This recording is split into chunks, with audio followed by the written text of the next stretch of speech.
আজকের এই অনুষ্ঠানের আহ্বায়ক রামকৃষ্ণ বালকৃষ্ণ মিশন তার চেয়ারম্যান সদা হাস্যমুখ, সদা কর্মব্যস্ত স্বামী সর্বশিবানন্দজি মহারাজকে জানাই আমার প্রণাম।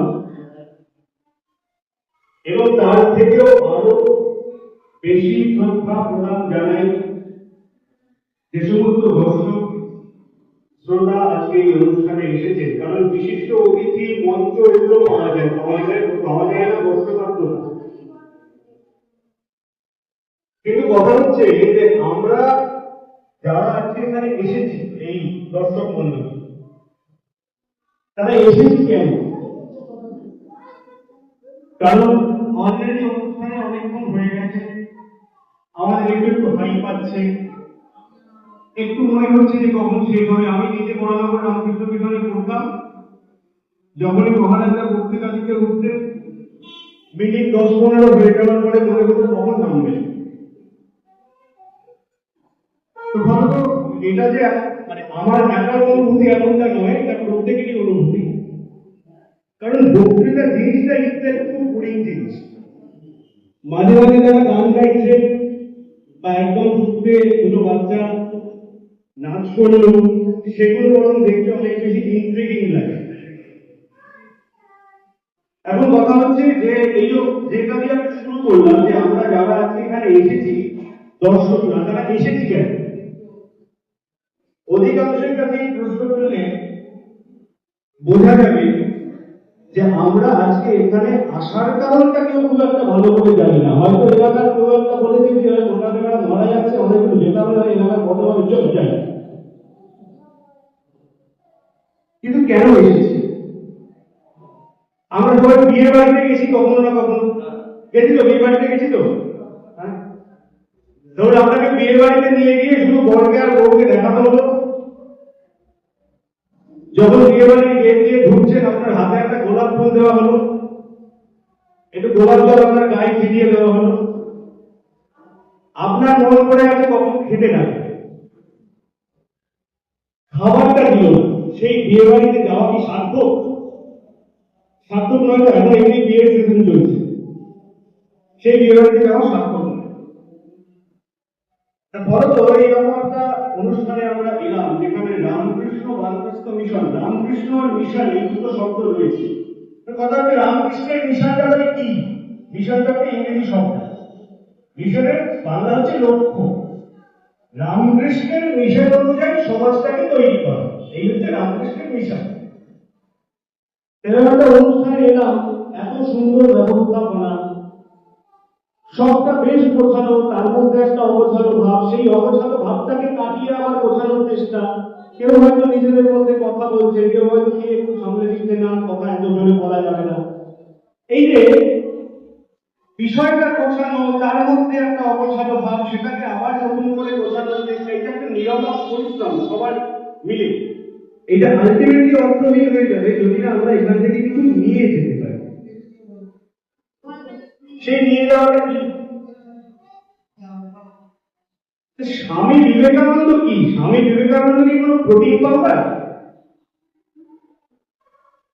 বা বাজারে আলু পটলের মতো একটা জিনিস যে এলাম এবার ভালো লাগে বোঝায়, একটু শান্ত হয়ে গেছে?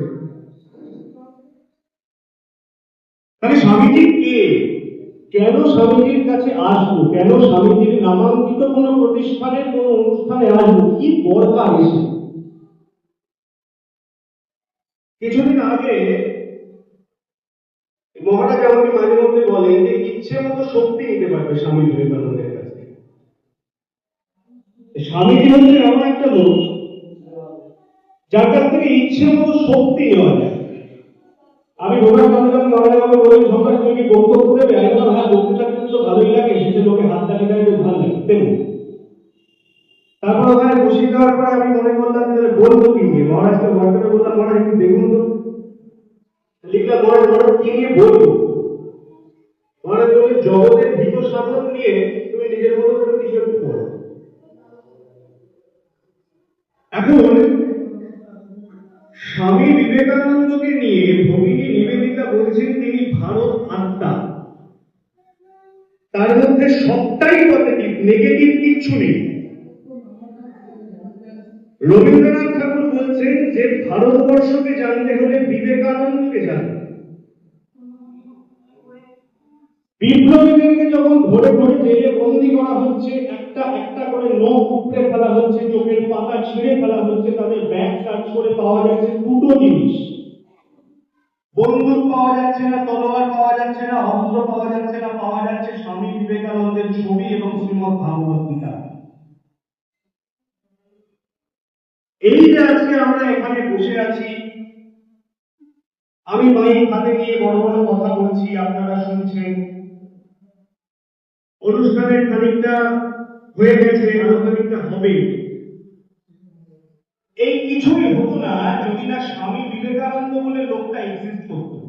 এখনো সবাই মিলে ব্রিটিশের উৎপাদ শুরু করতে হবে। ফলত এই যে আমাদের এখানে একত্রিত হওয়া, স্বামীজির শক্তি থেকে যদি আমরা শক্তি নিতে না পারি তাহলে কোনো লাভ নেই। সামনে দেখা যাচ্ছে যে অনেক মায়েরা বসে আছেন। আমাদের সমাজে ঘরে বাইরে বাসে ট্রামে ট্রেনে অচেনা চেনা সমস্ত জায়গাতেই মায়েদের কি কন্ডিশন সেটা আমরা খুব ভালো জানি।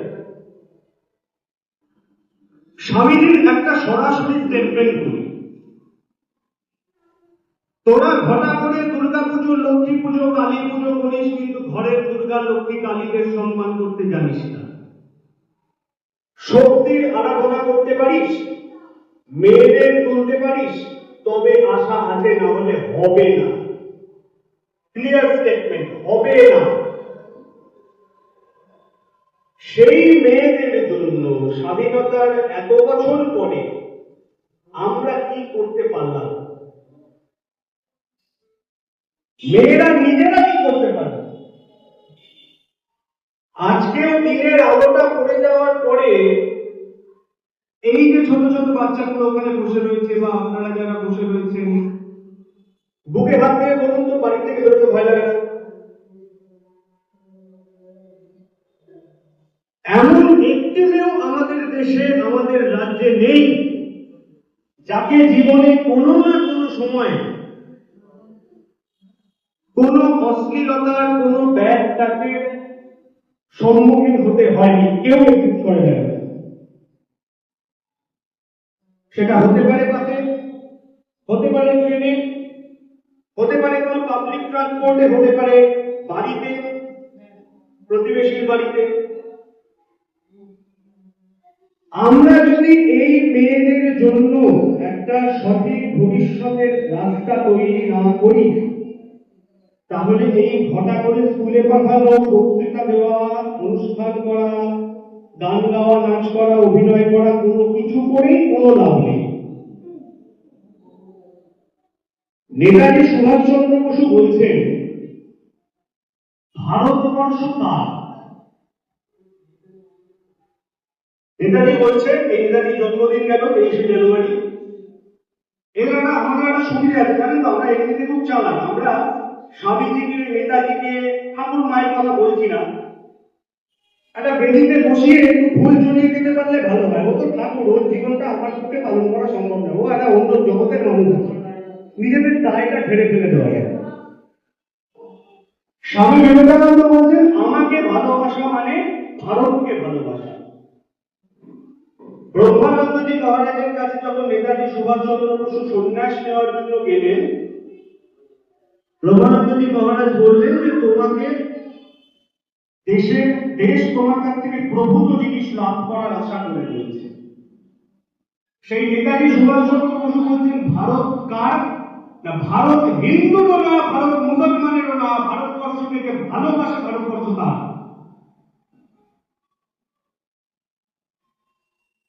এখানে আমরা একটু ভেবে দেখি যে ভারতবর্ষকে আমরা কজন ভালোবাসি। আপনার ঘরে কেউ ঢুকলো, ধরুন আজকে আপনার বাড়িতে আমি গেলাম, গিয়ে আপনার সারা বাড়িটা নোংরা করে দিয়ে চলে এলাম, আপনি আমাকে ছাড়বেন? কিছু না হোক কথা তো শোনাবেন। কিন্তু আমরা যে এই ভারতবর্ষের মধ্যে থেকে আমাদের বাড়িটাকে রোজ একটু একটু করে নোংরা করছি, কলুষিত করছি, দূষিত করছি, তার হিসেব রাখবে কে? অনেক সকালবেলা বাড়ি থেকে বেরিয়েছি 7টার সময়, আমি চা খেতে পারি, তাই জন্য এখানে নেমে একটা চায়ের দোকানে গেলাম, গিয়ে জিজ্ঞেস করলাম চা খেতে খেতে, আপনাদের এখানে হসপিটাল আছে? ওই যে পাশে একটা আছে। তার অ্যাপ্রোচটা সত্যি এরকম দূরে, পাশে একটা আছে। আমি কত দূরে? বলছে একটু দূরে। আমি রোগ টোগ কিছু হলে কি ওখানেই যেতে হয়? বলছে হ্যাঁ, ডাক্তার ডাক্তার তো খুব একটা থাকে না, ওই একটা দুটো থাকে, কখনো থাকে কখনো থাকে না। না হলে ওই বাগনাট যেতে হয়, বাগনাট থেকে উলুবেড়িয়া পাঠিয়ে দেয়। আর সেরকম কিছু হলে তো উলুবেড়িয়াতে যেতে যেতে মারা যাবে। আমার বাবার বাড়ি গোবরডাঙ্গায়। গোবরডাঙ্গাতে একটা হসপিটাল আছে, সেটা বন্ধ হয়ে রয়েছে বহুদিন ধরে। তাই বাবার বাড়িতে গেলে বলি যে গোবরডাঙ্গাতে মানুষ অসুস্থ হলে কি হয়, কোথায় নিয়ে যায়? না একবার শ্মশানে নিয়ে যায়, কারণ হসপিটাল তো নেই। অথচ দেখুন, আমরা এই এতগুলো মানুষ এই এলাকায় রয়েছি, তাও প্রত্যেকেরই প্রয়োজনটা অনুভব করেছে যে এখানে একটা হসপিটালের দরকার, একটা স্বাস্থ্য কেন্দ্রের দরকার। কেউ কেউ ইনিশিয়েটিভ নিয়ে এগিয়ে গিয়ে চেষ্টা করেছে? বা যদি কেউ চেষ্টা করেও থাকে, যাদের জন্য করছে তাদের কাউকে পাশে পাওয়া গেছে? যায়নি। কারণ আমরা নিজেরা নিজেদেরকে নিয়ে চিন্তিত, শুধু নিজেদেরকে নিয়েই চিন্তিত। যখন আমার হবে তখন দেখা যাবে। বাকি সোসাইটিটাকে নিয়ে, বাকি ভারতবর্ষকে নিয়ে আমাদের কোনো চিন্তা ভাবনা করার জায়গা নেই। ফলত আজকের এই, আর বেশি দীর্ঘায়িত করবো না, আরো অনেকে রয়েছেন, অনেক অনুষ্ঠান রয়েছে। যদি এই জায়গা থেকে, আজকের এই অনুষ্ঠান থেকে কিছু নিয়ে যেতে হয়, তাহলে এইটাই বলবো যে স্বামী বিবেকানন্দকে যদি ভালো লাগে, যদি নাও লাগে, দেশটাকে ভালোবাসো, দেশের মানুষগুলোকে ভালোবাসো। স্বামীজির কাছে একটি ছোকরা গেছে আমাদের বয়সী, গিয়ে বলছে স্বামীজি এত ধ্যান জপ করছি কিন্তু আধ্যাত্মিক উন্নতি তো কিছু হচ্ছে না, ঘর বন্ধ করে এত ধ্যান করছি, ঘর অন্ধকার করে, আধ্যাত্মিক উন্নতি তো কিছু হচ্ছে না। স্বামীজি বলছে ওইটাকেই বন্ধ করুন, আগে দরজাগুলো খুলুন। নিজের বাড়ির দরজাটা সবার জন্য উন্মুক্ত কর, ছুটে যা, পাড়ায় যা, একটু গিয়ে জিজ্ঞেস করুন যে আপনার প্রতিবেশী কেমন আছে, একটু গিয়ে খোঁজ নিন যে আপনি খেতে পারলেন আপনার রাস্তায় যে কুকুর টুকুর গুলো রয়েছে সেগুলো খেতে পারছে কিনা। কারণ পৃথিবীটা কিন্তু মানুষের বাপের সম্পত্তি নয়, পৃথিবীর কোনো উইল নেই যেখানে লেখা আছে যে পৃথিবীটা কেবলমাত্র মানুষের। রামকৃষ্ণ বালকৃষ্ণ মিশন থেকে মহারাজের নেতৃত্বে, সুনেতৃত্বে আমরা এই সমস্ত বিষয়গুলোর উপরে কাজ করছি, যেখানে ওমেন ডেভেলপমেন্ট থাকছে, পদমূল্যদের নিয়ে কাজকর্ম থাকছে, বানগ্রস্তি কারা না যারা গার্হস্থ্য করতে বানগ্রস্তে এসেছে। সেই বানগ্রস্তিদের অধিকাংশই কি হয়, আমরা তো আবার একটু বিদেশ খুব ভালোবাসি, তো এবার অধিকাংশ বিদেশে গায়ে রামকৃষ্ণ মিশনের ছেলে মিলে যায়। বিদেশের প্রতি আমাদের একটা অদ্ভুত প্রেম আছে। বিদেশ থেকে এলে আমরা মনে করি যে আমাদের মধ্যে একটা গেস্ট ট্রিটমেন্ট দরকার। আরে বাপরে বাপ, বিদেশ থেকে এসেছে, কি করে এসেছে জানি না, কিন্তু বিদেশ থেকে এসেছে, বিদেশ ঘুরে এসেছে। তো ফলত এই আমাদের অধিকাংশ যাদের বাড়িতে কেউ থাকে না, ছেলে মেয়েরা বিদেশে চলে গেছে, তারা এবার বাকি জীবনটা করবে কলকাতার বাজিয়ে, খঞ্জরি বাজিয়ে কতক্ষণ চলে, বেশিক্ষণ তো চলে না। তাদের জন্য রামকৃষ্ণ বালকৃষ্ণ মিশন ব্যবস্থা করেছেন, সেটা মহারাজ পরে বিস্তারিত বলবেন, ওটা আমার থেকে অজাত নেই। মহারাজ বললেই সেটা সব থেকে ভালো বোধগম্য হবে, কিন্তু এরকম ব্যবস্থা করা হচ্ছে। এখন এই ব্রহ্মচর্য, গার্হস্থ্য, বানপ্রস্থ, সন্ন্যাস, এই বিষয়ে আমার আগের বক্তা তিনি সুন্দর আলোকপাত করেছে। কিন্তু আমার পার্সোনালি এই বয়সে, অল্প বয়সে যেটা মনে হয়েছে যে ব্রহ্মচর্য সম্বন্ধে যেটা ফার্স্ট স্টেপ, সেইটা নিয়েই আমাদের একটা খুব ভুলভাল ধারণা রয়েছে। প্রথম কথা বুঝতে হবে যে ধর্ম, স্বামীজি বলছেন ধর্ম কি, ধর্ম কতগুলো শাস্ত্রশাস্ত্র নয়, যা কিছু ভালো তাই ধর্ম, যা কিছু ভালো তাই ধর্ম। ধর্ম বলতে আলাদা করে কোনো একটা যে বিরাট ব্যাপার তা নয়। স্বামীজি কথা বলছেন শাস্ত্রশাস্ত্র সব গঙ্গার জলে ফেলে দেবে, আনএমপ্লয়েড লোকগুলোকে কাজের ব্যবস্থা করতে, অর্থসংস্থানের ব্যবস্থা করতে। স্বামী ব্রহ্মানন্দজি মহারাজকে স্বামীজি লিখছেন, প্রথম ব্যক্তিত্ব ভারতবর্ষে যে মনোবিজ্ঞান নিয়ে কথা বলেছিলেন স্বামী বিবেকানন্দ, বলছেন রেখে দে তোদের জব টপ ফিলোসফি, কোনো মানুষকে যদি এক মুহূর্তের জন্য মানসিক শান্তি দিতে পারিস, জানবি সেটাই ধর্ম। এখন এই যে ব্রহ্মচর্য জিনিসটা, যেটা আমাদের পালন করার দরকার ছিল কিন্তু আমরা অধিকাংশ ক্ষেত্রেই করি, ব্রহ্মচর্যের একটা অদ্ভুত, আমার নিজের কাছেও ছিল, আমি যখন স্কুলে পড়তাম। ব্রহ্মচারী মানে আমরা বুঝতাম যে এই যে মহারাজরা গেরুয়া পরে রয়েছেন, তার আগে তাদেরকে সাদা পোশাক পরতে হয়, ওইটা মানে হচ্ছে ব্রহ্মচর্য। ব্রহ্মচর্য মানে হচ্ছে বিয়ে না করা, এটা আমাদেরকে দিনের পর দিন বোঝানো হয়েছে। ব্রহ্মচর্য মানে বিয়ে না করা নয়। ব্রহ্মচর্য মানে যে নিজের প্রায়োরিটি গুলোকে সিলেক্ট করতে পারে। ব্রহ্মচারী সে ডিসিশন নেবে যে আমি সামনের দরজা দিয়ে ঢুকবো, পিছনের দরজা দিয়ে নয়। ব্রহ্মচারী সে ডিসিশন নেবে আমি ডান হাতে রোজগার করবো, বাঁ হাতে নয়। সে ব্রহ্মচারী। ব্রহ্মচারী সে যে দেশের দশের কল্যাণের জন্য নিজের জীবনটাকে বলিদান দেবে। তাহলে ফলত এই ব্রহ্মচর্য গাঢ় হতে গিয়ে আমরা যারা এখন গাঢ়স্থ অবস্থাতে রয়েছি, এখানে মায়েরা যারা রয়েছে, আমাদের এখন কি কর্তব্য? যে সুসন্তান তৈরি করা, যারা দেশের কাজ করবে, যারা দেশের কথা ভাববে, শুধু নিজের কথা ভাববে না। শুধু নিজের কথা ভেবে লাভ নেই। আমার এক সময় মনে হয় যে রাস্তার কুকুর, বেড়াল, ছাগল, গরুগুলো যদি কথা বলতে পারতো, তাহলে মানুষের দিকে তাকিয়ে বলতো যে তোমরা নিজেদেরকে মানুষ করো কি করে, তোমাদের থেকে অনেক বেশি মনুষ্যত্ব আমাদের নিজেদের রয়েছে।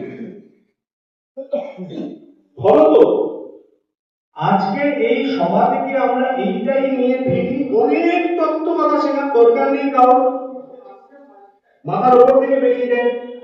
অনেক তত্ত্ব কথা শেখার দরকার নেই। আমরা শুধু ভারতটাকে ভালোবাসি। ভারতকে ভালোবাসতে না পারি, নিজের রাজ্যটাকে ভালোবাসি। রাজ্যটার দায়িত্ব নিতে না পারি, নিজের জেলাটাকে ভালোবাসি। জেলাটার দায়িত্ব নিতে না পারি, নিজের পাড়াটাকে ভালোবাসি। পাড়ার দায়িত্ব যদিও নিতে না পারি, আমার পাশের বাড়ির লোকটা যাতে ভালো থাকে সেই দায়িত্বটুকু ভাবি। যদি না নিই, যদি শুধু নিজের জন্য ভাবি, তাহলে মাথায় রাখতে হবে নরকেই বলি আর জাহান্নামেই বলি, আমাদের জন্য আলাদা করে তেল ফ্রাই করা হচ্ছে, ওখানে গেলে ভাজা হবে। এই করে আমি আমার বক্তব্য শেষ করবো। সকলে ভালো থাকবেন। জয় হিন্দ।